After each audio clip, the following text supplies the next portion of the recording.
Picture waking up 40,000 years ago, not to the sound of birds singing or the excitement of a hunting expedition, but to the loud banging of two rocks outside your cave, because that's your tribe's version of an alarm clock.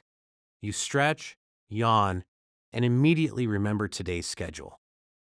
It's Monday, the most feared day of the week, even in prehistoric times. You hurriedly throw on your finest animal skin outfit, grab your stone tablet, and rush toward the largest cave in the valley, which proudly displays a giant mammoth skull above the entrance. This isn't just any cave.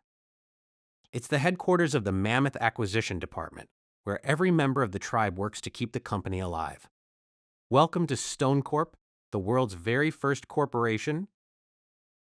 As you step inside, dozens of prehistoric employees are already sitting in circles around a fire instead of office desks. Some are polishing spears while pretending to work. Others are gossiping about who accidentally woke the saber-toothed tiger during last week's expedition. And a few are secretly hiding berries in their bags before the morning inspection begins.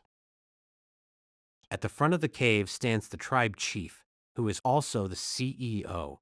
He's wearing an enormous mammoth fur that practically screams management. Without smiling, he bangs his wooden club against a rock, instantly silencing the room. "Good morning, team," he growls. "Last quarter, mammoth production dropped by 12%. We need better teamwork, stronger hunting strategies, and absolutely no excuses about dangerous weather or angry predators." Everyone nods nervously because they know exactly what happens when the CEO says, "Any questions?" It isn't really a question. One brave employee raises his hand and politely asks whether the company could provide stronger spears since the current ones keep breaking during hunts. The CEO stares at him for a few seconds before replying, "Have you tried working harder?" The cave fills with awkward silence. Nobody says another word. Even 40,000 years ago, management somehow knew how to avoid answering difficult questions. The meeting finally ends, but not before every employee receives a stone tablet listing today's key hunting indicators, or KHIs. Hunt at least one mammoth. Collect 20 bundles of firewood. Avoid getting eaten by predators. Return before sunset. Missing any of these targets means no extra meat for dinner, and possibly another motivational speech from the chief about tribal excellence. As everyone leaves the meeting, your best friend whispers that he's thinking about joining another tribe because they recently introduced flexible hunting hours and free berry snacks on Fridays. Suddenly, prehistoric corporate life doesn't seem so different from today's office culture. It just has more wolves. The real workday begins as every department heads to its assigned task. You work in the hunting department, where your manager, Brack, gathers everyone around a rock covered with mammoth drawings to explain the company's newest hunting strategy. He proudly calls it Mammoth Capture Strategy 2.0, even though it's almost identical to last month's plan. Before leaving, he announces that whoever helps catch the mammoth will earn a bonus of extra meat, while the worst performer will spend the week collecting firewood. Suddenly, everyone cares more about getting credit than working as a team. After hours of tracking, the team finally finds a huge mammoth grazing near a river. Everything is perfectly planned until one hunter accidentally sneezes. The startled mammoth charges straight at them, and the organized strategy instantly falls apart. Hunters drop their spears and run in every direction, while even Brack, the manager who insisted everyone stay calm, becomes the first person to sprint away. By sunset, the mammoth has escaped, and the team returns to camp empty-handed, knowing they'll now have to explain their failure to the tribe's CEO. Back at Stone Corp headquarters, the atmosphere is tense. The tribe's CEO is already waiting beside the campfire with his arms crossed. One by one, the hunters try to explain why the mammoth escaped. One blames the weather, another blames the faulty spears, and someone even claims the mammoth wasn't being cooperative.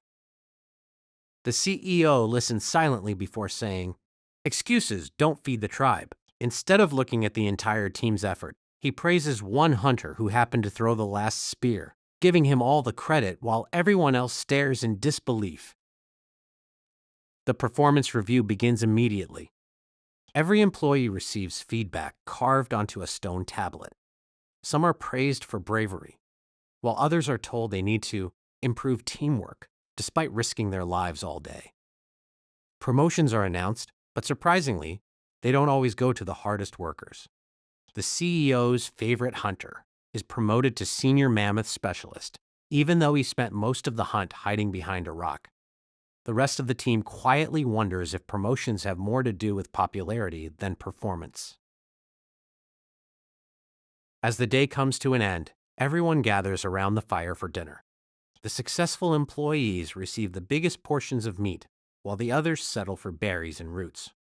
Before anyone can relax, the CEO stands up with another announcement. Tomorrow, we try again.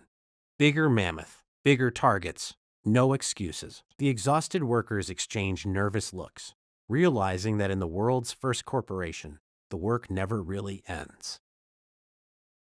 The next morning, everyone arrives earlier than usual. Nobody wants to disappoint the CEO again.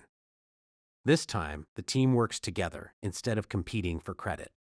The hunters carefully surround a giant mammoth, communicate with hand signals, and after a long chase, they finally bring it down. The entire tribe erupts in celebration. For the first time in weeks, Stone Corp has exceeded its quarterly target. That evening, the CEO gathers everyone for a company-wide meeting.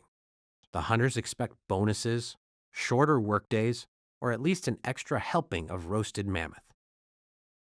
Instead, the CEO smiles and says, "Excellent work, everyone.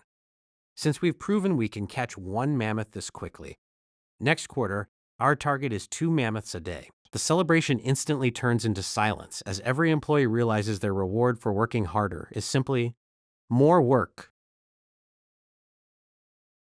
As the sun sets behind the mountains, you sit outside your cave wondering if life would be easier without corporate jobs. Maybe hunting for survival wasn't the hard part after all. Meeting impossible targets was.